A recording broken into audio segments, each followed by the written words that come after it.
తీసేస్తావుగా, నేను తీసేస్తాను. రా. ఏంటానంద, నువ్వు ఎంతో తెలివైన వాడు అనుకుంటే ఇలా అనేసావు. కాంపిటీషన్లో ఈశ్వరమూర్తి పరేడ్ ఎలా ఉంటుందో నీకు తెలుసా?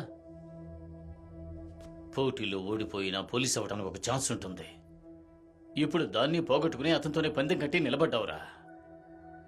అయ్యా, కళ్ల ముందు జరుగుతున్న తప్పుని ఇదేంటి అని అడగకుండా కాకి చొక్కా వేసుకుని ఓ సాధారణ పోలీసులా ఇక్కడి నుంచి వెళ్లలేను. ఇకపై ఇంకొక చిన్నాను చావకూడదు, ఇంకొకడు బిల్డింగ్ పైనుంచి దూకకూడదు, శిక్షణకు భయపడి ఇక్కడి నుంచి ఎవడు పారిపోకూడదు.